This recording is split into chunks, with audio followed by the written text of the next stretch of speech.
My name is Jessica Poulos, and I'm from Moses Lake, Washington, and I'm 36 years old, and I've been clean since February 10th, 2018.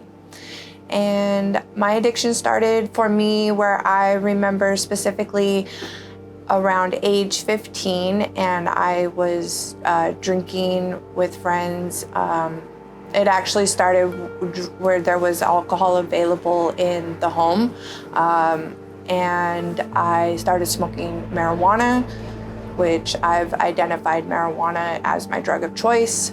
That's where I really felt the escape I was wanting for using drugs, to escape from the reality of my life. So that's kind of, I think, where my addiction started. I do feel like maybe it was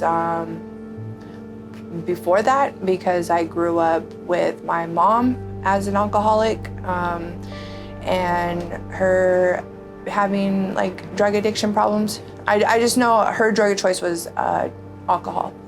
So I feel like it was conditioned probably at an earlier age.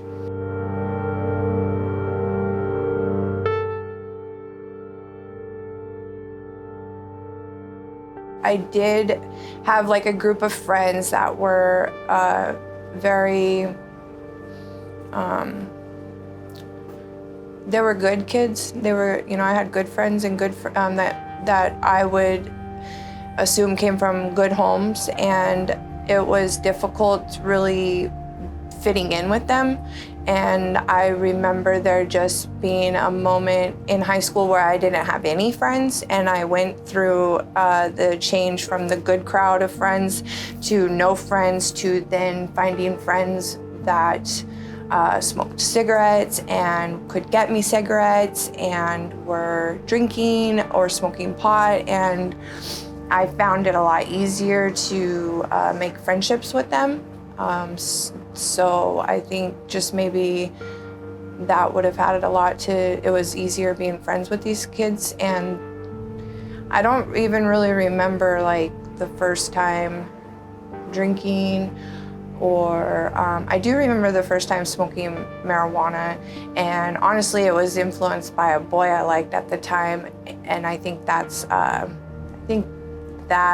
like I've said, I know I'm an alcoholic, or I know I'm an addict. I know I'm an addict, but I've had other issues with like boys and codependency and wanting to be loved or accepted. And so I was heavily influenced by boys and what they liked to do. So I tried smoking weed with a boy I snuck out with, and I don't remember getting high the first time. It wasn't until about the third time I smoked weed, and it was at a party that I was at, and I did remember feeling the effects of it at that point. And I remember instantly just feeling just happy and not like so depressed and sad that I had continuously to feel living at home. So I think it just all came with wanting to not be at home anymore, finding where that was going to be with the people, and then what was available at the parties. So I just kind of came of age where I could sneak out or hang out and stay out, and that's what I was drawn to. I didn't have to be at home anymore. I just know I grew up with my mom, and I know my mom had mental health illnesses, and I know between her being an addict and having mental health illnesses, there was a lot that was happening in my home that did affect me, maybe becoming like confident or being on the right track. There was a lot of lack of support and a lot of neglect, I guess you could say, to the needs that I had. And she was an absent parent at times physically, and she was an absent parent mentally. And the way she responded to me growing up was very conditioned, very like she just would cold shoulder me and ignore me, or when she was like coherent to interact with us, she was really mean. And so I think that affected me in maybe wanting to take care of myself or do more for myself, or go further in life with goals. So I do feel like it did affect me, but I also feel like maybe if I had a different lifestyle at home, I still probably could have found drugs. So I do think it has an impact, but I don't think it would have changed maybe my path of finding drugs. I don't know. I really don't know. I remember when I did make a group of friends and the common interests that we had, like I was genuinely happy with my friends, and that's all that mattered to me, and feeling a sense of like being accepted, I guess. I didn't know how to build relationships, and I had few relationships that were very like strong, where we spent every day with each other, and those people at that time and even still today hold like a very close part in my life, or in my heart, not in my life necessarily, but I didn't know how to build relationships, and honestly I still am learning today how to build relationships and have relationships in my life. So I knew how to build like a bond because of like the interests that we had, getting high and getting drugs, you know, whatever it was that we were doing. So I'm actually kind of learning how to have relationships. I was class of 2002. I actually graduated in 2003. I went back and finished out high school a year late. So I moved away from Moses Lake shortly after high school. I think it was a couple years after high school. And what happened was my mom's addiction really started to get to a point that maybe to other outside people, they were concerned, because I just remember coming home from being with my friends or whatever, and there was a bunch of family that was there that didn't live in town, that we didn't see. It was alarming why they were here, and they were letting us know that we needed to pack and that we were going to go live with our dad. But I wasn't understanding why, because the condition that my mother was in, because she was present in the bed in the living room. The condition that she was in was very alarming to the family, but this was the condition of my mother daily. So I wasn't understanding like what brought this on, and that our lives were at a point where outside people were getting involved, and that was a turning point. I was very rebellious to the situation, very much like thought my life was over because I had to leave my friends, and thought the family was just like way out of line, and just remember looking at my mom like, this is how she always is, and had to go live with my dad, which was in Everett.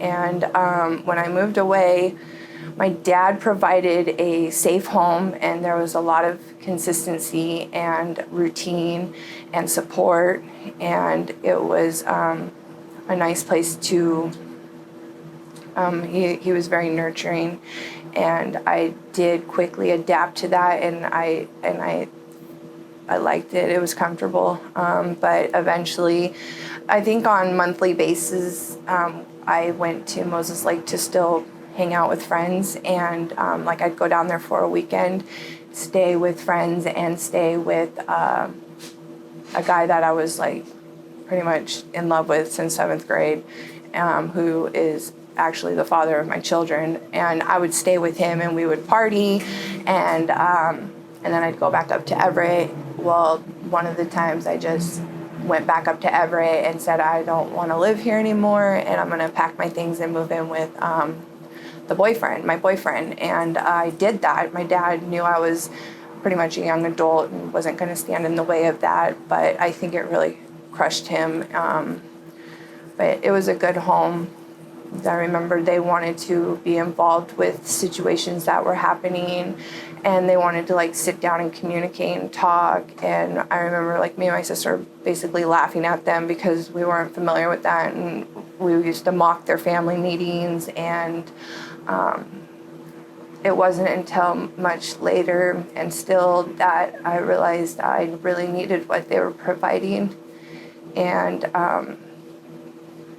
that I kind of took that for granted. So they were very kind, but if you could picture, like, they were very respectful people. They had very good jobs in the school district, and me and my sister were a couple of troubled teens with different colored hair and just like raggedy clothes and a lot of issues, and we were just a huge handful for them, and they were very patient with us through that. But we would laugh, me and my sister would laugh about that, just how that had to have been for my dad and his wife, bringing us up out of what we were used to daily. They wanted to take us to the mall and buy us new clothes, and we were like, what's wrong with the clothes we have? And they were just inappropriate.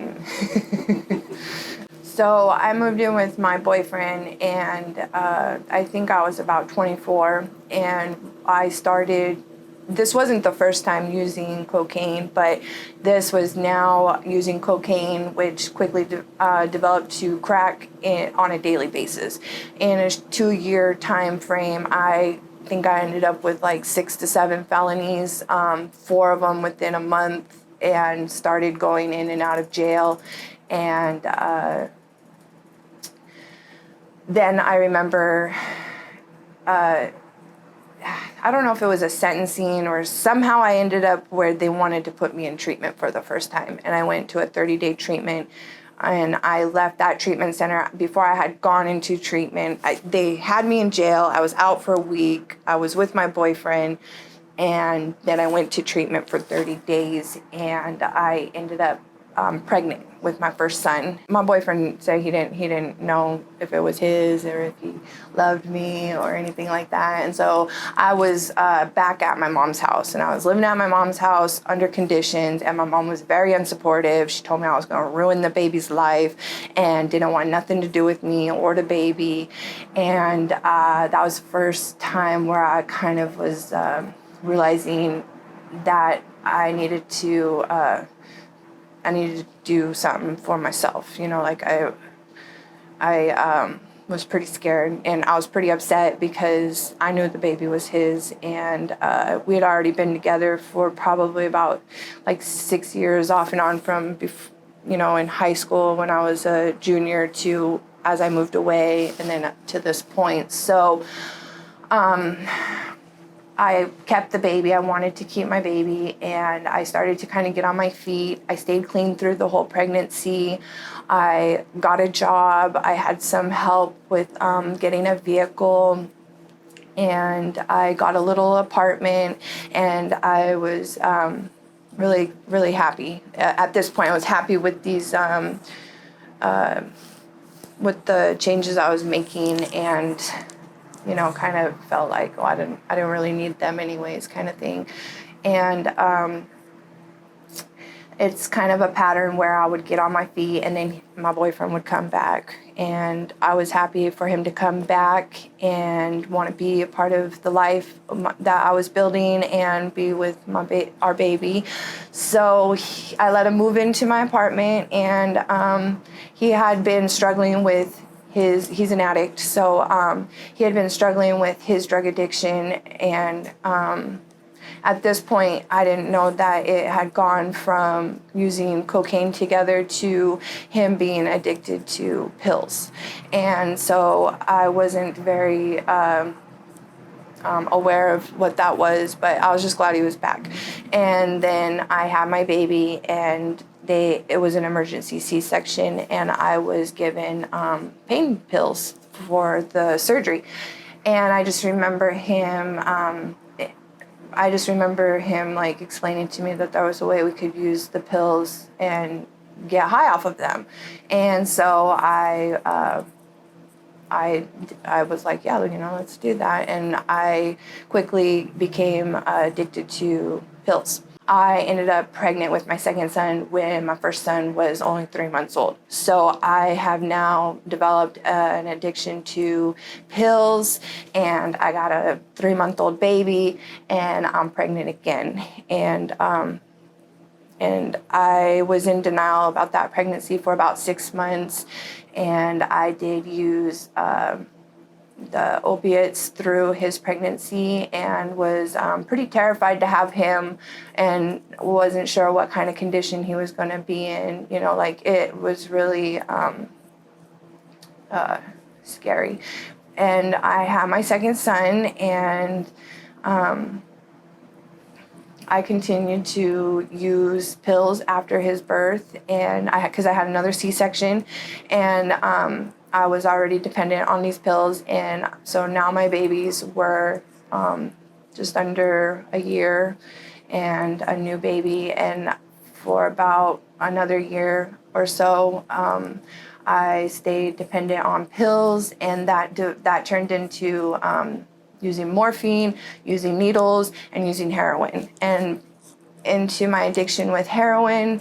And now my babies were like 2 years old and a year old. I was not okay. I was scared because I didn't like using the needles.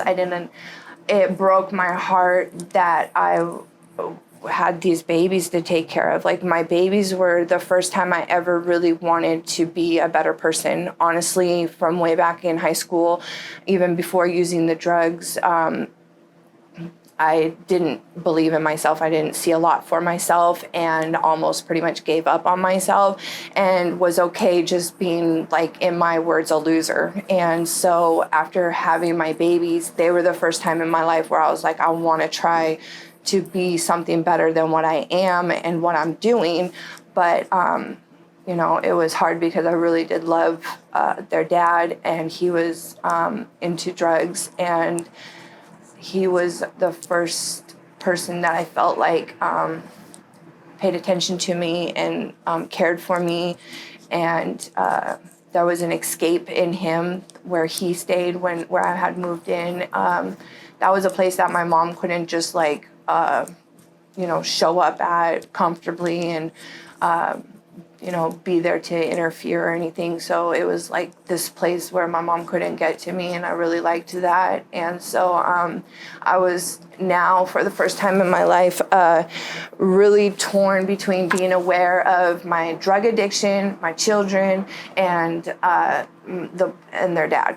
And this was like these paths that I wanted them all to start, kind of fitting together. And I didn't like having those decisions to make. And I started to really resent their dad at this point. And I had reached out for help. This time I do clearly remember reaching out for help, and asked about a treatment center that I could go to where I could bring my children with me. And I had asked somebody that I know in Moses Lake. Her name's Angie Hightower, and she got me into a treatment center in Yakima. And I felt I couldn't be honest about that with the boys' dad, because I don't remember clearly, but for some reason, I felt the best way to do that was behind his back, and to take the boys with me. I honestly don't think he was going to let me take the boys. And so I took the boys to Yakima and told him, they want me to go to this program. They said it'll be good for me and the boys, and I'll be back. And I knew leaving that I wasn't coming back. And I went into the treatment program, and there was a reality of him and his family not okay with me taking the boys, and again feeling pretty alone with needing to stand up to the family and not having a lot of support, and being in court by myself with maybe some public help or advocates to put in play a parenting plan.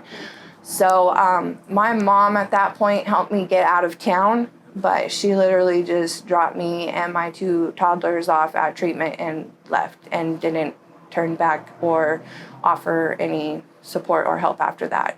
And I got through and I started to become happy again I've always been very happy clean. I think deep down I've known it's a better way. And right away when I can get away from this situation or the circumstances long enough to not continuously put the drug in my body, I am usually all on board with whatever it's going to take to walk a straight line and be clean. And so I started to utilize the programs there and the support that they had for like the next step housing, and for the first time was taking care of me and my babies from the dependencies that I've always known, which was my mom, the boys' dad, and drugs. And so I started to kind of feel grown up and started to kind of figure out who I was or who I wanted to be, I guess. And then something happened in Yakima that was life-changing, and it was a sexual assault that happened from an employer that I had just started working for, and that completely that changed everything. I remember I called my mom and she didn't answer the phone. And I remember thinking that I could just try to forget that it happened and it happened, and then I was off for 3 days, and then I was supposed to go back to work. And I thought within 3 days I could just try to forget that it had happened and get back to work. And I just remember that one of the supports in the house saw me and was completely shocked by my appearance and said, "What happened?" And I had told her, and then she said, "You need to go to the hospital right now." And I did. And again, like the doctors and the advocates, the testing all confirmed that I was raped. And then when they went to make the reports, I remember the detective clearly saying, like, it probably wouldn't be a case because I didn't say no. But the reality of it is I didn't say yes either. So at this point, I just wanted to leave Yakima, and I had called the boys' dad, and he was there. I told him what had happened, and within a week, I moved back to Moses Lake, but I wasn't with the boys' dad. He was just somebody that in times I got comfortable calling and he was somebody that any time of like any emotions or just I called him, and but I was kind of seeing somebody else at the time, and that's who I moved back in with in Moses Lake. And that right away was not a good situation because I found out that he wasn't being honest about things, and that wasn't someplace that I felt me and the boys were truly welcomed at, and that's not where I wanted to be. So I basically was homeless in Moses Lake at that point. My mom was there, but she was not going to let me and my children move in with her. And I remember moving in with the boys' aunt's mother, who I didn't know, and they just knew and loved my children enough. And me and my boys stayed in the basement of a home while I was trying to like pick up some pieces that had just happened, and I was trying to hold on to my recovery, my recovery, and I wasn't doing a very good job at it. I was, when I had moved back in, I was being, there was situations left and right with the people that I had in my life at that point that were not clean and were not able to provide support and help. And I didn't know who else or where else or what I was supposed to do. So there was people significantly close to me that were in their drug addiction. And I pushed through that, and there was some government help to get a place, and I got a place and I got a job, and I tried to just put it all together and just kind of get through, I guess. But I think that was one of the first times I was really experiencing a loss, a grief and a loss, because I had worked for some things in Yakima and had 18 months clean, and that was the first time I had any kind of clean time. I had worked steps in Yakima, and I had a sponsor, and felt really good about that. And what had happened in Yakima was taken from me by that action and assault, and I grieved at that because I honestly thought fuck, I'm back in Moses Lake. I felt like it was a joke that I was ever trying to be more or do more or anything like that. So I kind of realized this is my place. So I got a job, but it was out of my means because I didn't have transportation, and I was just trying to make things work, but it was not working. And I met somebody else who then introduced me to meth. And at that point, I became addicted to meth, and I liked using meth, and I started wanting the boys to go to their dads more than what we had established, and was wanting to just smoke the meth more and more. And this was to their dad and their dad's family and to the boys at school, concerning, because I always had I always wanted my boys, this was out of my character. I denied that I was using any kind of drugs.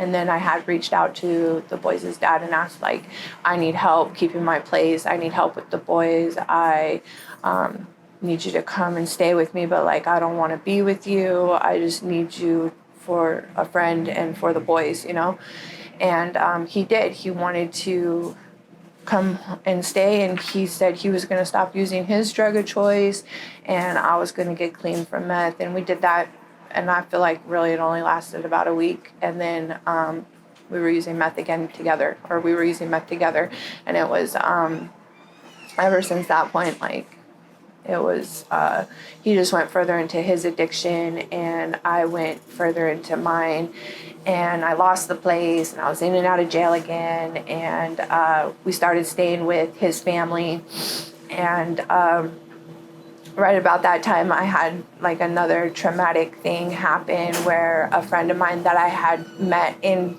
Yakima at the treatment center, we found out we were both from Moses Lake, and we stayed in touch. She was my friend there, and we both ended up staying in touch, and she was murdered. She was with me the weekend before, and then on a Wednesday it was all over the news, and she was murdered, and she was supposed to be down the next weekend with me. And that was the first time I didn't know how to process a death, and the fact that she was literally 3 days ago with me. And it was pretty horrendous because it was a murder, and it was just all over the news in Spokane. And I think at that point I went into severe shock, and became probably for the first time what I recognized as numb. And so I just kind of kept trying to push through, and staying with the boys' dad's mom, and just still using meth. And then within 3 more months, then my mom died.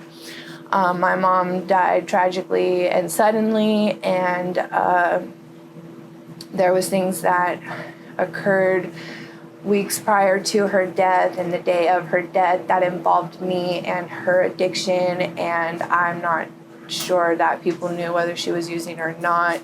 And to have that kind of weight on me was unsettling. And I saw her the morning that she died, and we left on bad terms. And that happened. So all of this from Yakima to this point happened within 6 months, a 6-month time frame. And I just remember at that point, I reached a point in my addiction where, like, I could look through my children, and I can admit that, but like, they were standing right in front of me, and they weren't enough at that point. I didn't want to stay clean. I didn't want to do nothing, and I literally gave up. And there was feelings that were involved with my mom's death that made me feel like a shitty person. Then I didn't like living like that either. I judged myself for the emotions that I felt that maybe to some was not normal to feel. With my mom passing, I felt like I could finally be free now, and that really made me question what kind of person I was. And I really kept that to myself for a long time because, like, it just sounds pretty, it just sounds like I'm a horrible person, that I was, felt free that my mom had passed away, that my mom died. And that all kind of came to a point where I got into a lot more trouble, and I got my first DOSA sentencing. So they wanted to send me to prison at this point, and they sent me to a treatment center. And I went to a treatment center thinking, like, well, I honestly didn't want to go back to Moses Lake. I wasn't going to go back for anything at that point. I was just like, I'm just going to start over. Me and the boys' dad, like, he used to always be a reason to go back to Moses Lake, my children, all that. I just didn't at this point know where to be or who to be. And I went to treatment and found out I was pregnant again. And at this point, I was just like, this is fucking crazy, and I don't even know what to do. And like, he's not even somebody I want to be with no more. I can't even take care of my other kids, nor do I honestly even want to at this point. And my third pregnancy was a blessing because I trusted that I could have that baby and that things would work out, because I believe in God. And I will say that at that point, God was speaking to me more than once, the verse in the Bible where just trust in him and he'll provide a way. Because I think I had, at that point, I was like, I can't have this baby, and I'm going to make arrangements to where I don't have this baby. And up until the day of, to leave the treatment center to go to the appointment, I swear through the Bible, that's just all that kept happening, was that verse telling me, like, just trust me, like, just trust. I kept the baby, like, okay. I kept my son. And what that pregnancy did for me was, with the pregnancy and being in treatment, I had like that mother instinct again. And so it really provided me with a lot of warmth and love and determination, and like kind of brought me back to life and to go home back to the boys. And I did. So I went back to Moses Lake and was living with the boys' grandpa. The boys' dad was still, like, in his drug addiction. I don't clearly remember. I think he was like in and out of jails too. And I don't know where he was, but I was living with his family and the boys, and I know we were like waiting for him. And I had my third son, and so I had stayed clean through that, and I had stayed clean for 14 months. So I had stayed clean for 18 months, and then I had stayed clean for 14 months, and the boys' dad came back around, and we started using meth. I started using meth again, and that's when my children went into CPS. I lost my house. I didn't have nowhere to go.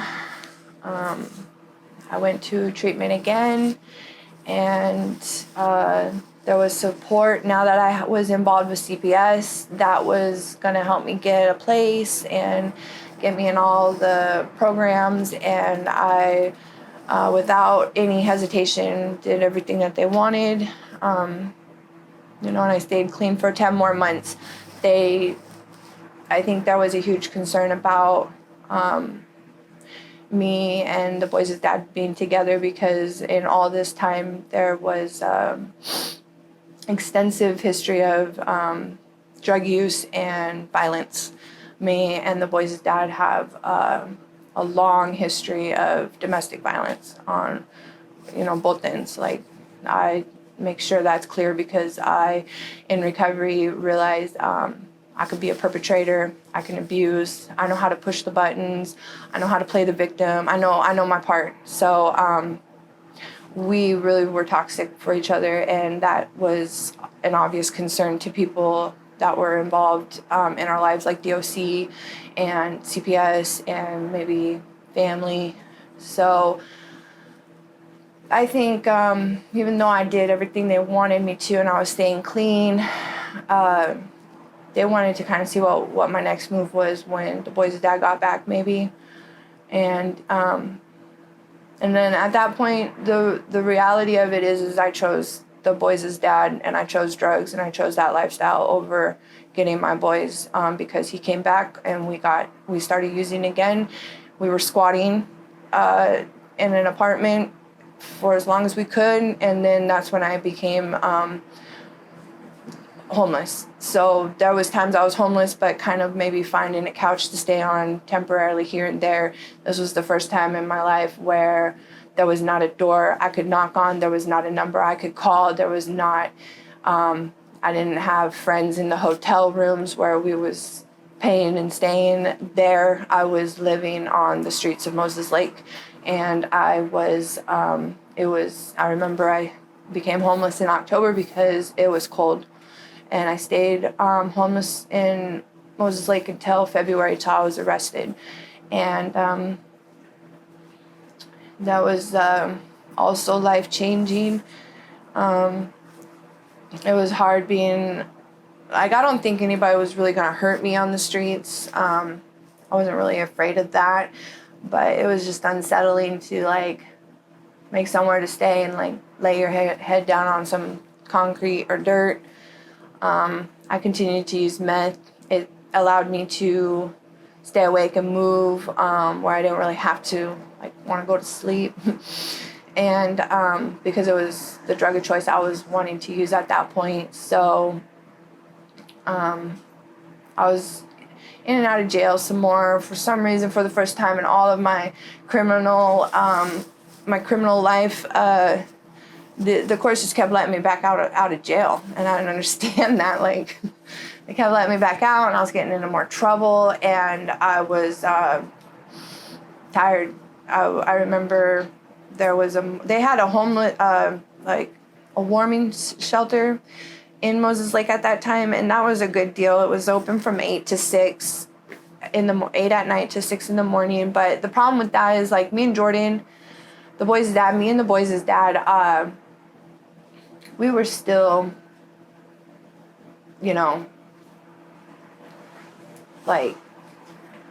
hard to talk about, but it just, our relationship got pretty violent at that point. And it wasn't safe for me to go to the warming shelter, because if he had been looking for me on the streets and couldn't find me, if I was at the warming shelter, he could go there, and then from that point on, he could just follow me, or I could follow him, or it was a place to for sure find each other. And so I didn't really want him to find me sometimes. And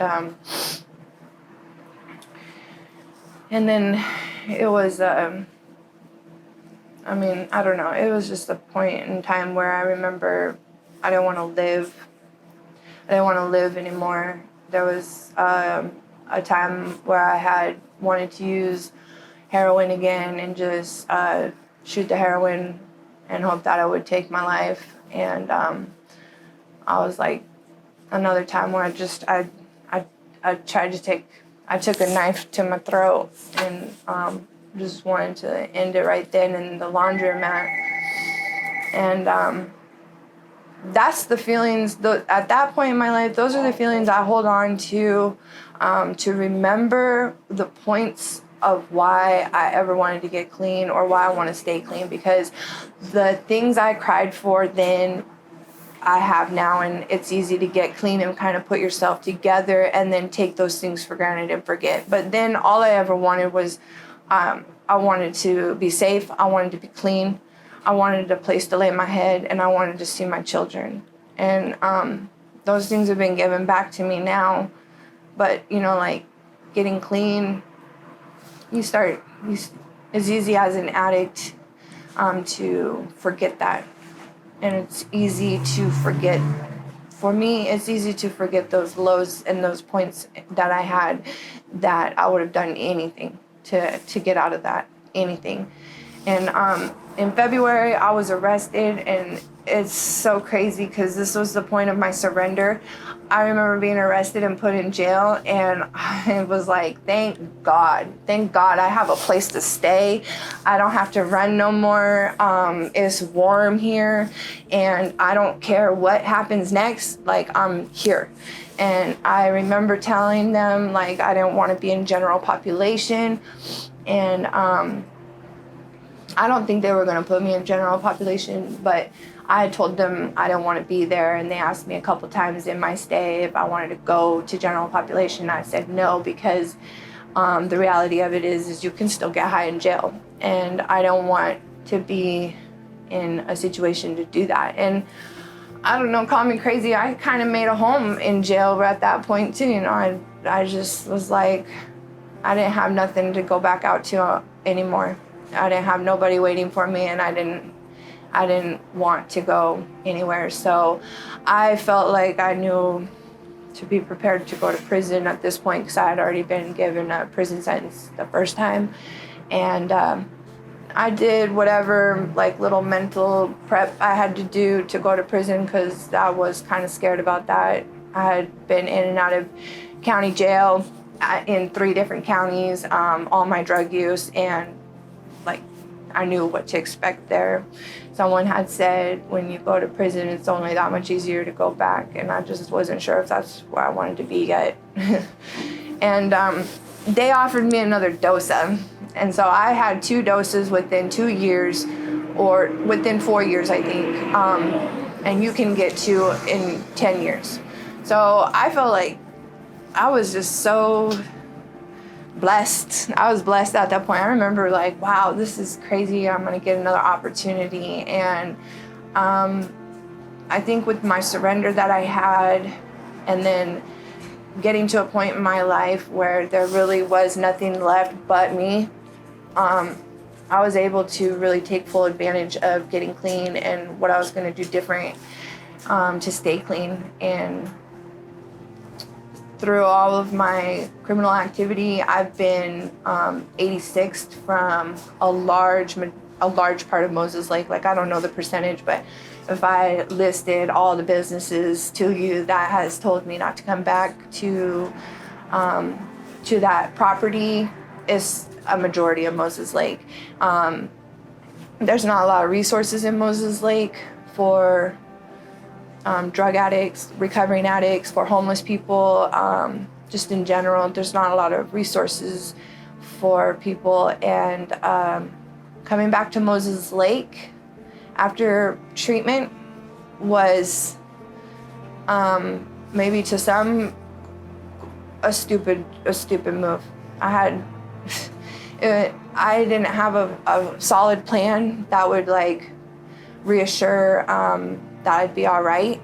I just started knowing if I follow the program and utilize the support I had and just trust.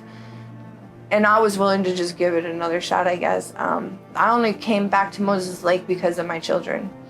Honestly, if my children weren't in Moses Lake, I wouldn't have never gone back to Moses Lake, but in the end, it makes me that much stronger, because there is hope that you can go back to your hometown, or where you've done your wreckage, or where all you've known is drugs, and overcome that. So I went back to Moses Lake, and again, like, quote unquote, was homeless. I stayed with people in the program here and there, and it could have triggered, like, being unsettled with not knowing, like, where I belong and where I was going to be okay at. And slowly but surely, like, I've just been overcoming these challenges, and I made a commitment to myself that this time, getting clean, I wouldn't really ask for any resources or handouts or programs that would get me on my feet, because I've been passionate about rebuilding my life from the ground up, and that's what I've been doing, is just, like, I don't know, it's crazy. I've come a long way, I think, but I have a job today. And I got my driver's license back. I think the biggest gift that I have gotten back from the program is that ability to put my mindset in a place where I don't have to trip out on all the things that I think might happen, or all the things that I don't have answers to, or the fact that, like, I can live in today, and when something does come up, I don't have to necessarily freak out and undo everything I've gotten to this point. I've been given the gift to just, like, be able to just trust. And I think from where I've come from and what I've been through, like, learning to trust is a huge challenge. And I'm learning to trust myself, and I'm learning to trust that the people that I've allowed into my life are genuinely there to help me. And I'm able to trust that if things do happen, that doesn't mean that I'm a bad person, or that I'm not worthy of the next, having something more and having something else good in my life. It's just, that's okay. Like, I'm allowing. So the 12 steps, that's where, I'm going to be firm about it, but, like, I work 12 steps in the program, and that's where my life changed for me. And it's, you get clean, and that's a huge accomplishment, and you go to the meetings, and that's a huge accomplishment. But for me, in my past experiences, I was not able to stay clean until I did the 12 steps. Because at that point, I always say, it's like I'm given this blueprint of why I do what I do, when I do what I do, where fear gets me, and I'm able to kind of better understand who I am and why I'm acting the way I am, or maybe seeing, like, an outcome that if I continue to do this, it's likely that this is the outcome. So it's important to have that blueprint of understanding the way I operate, and it gives me strength to live in my community for the things I've done, and face people that I see on a daily basis, because that's kind of what I was saying, is, like, the job I have is a nice little family place that lots of different people come in, they see me, and they recognize me, or they don't, and I can face them without that shame. And I've gotten that from owning my past and my wreckage, and making what was wrong right. So I don't know, I just think it's important that it can be done. It can be done where you can go back to a place where people say things about you, and they know things about you, where there's not a lot there for you, and you can stay clean.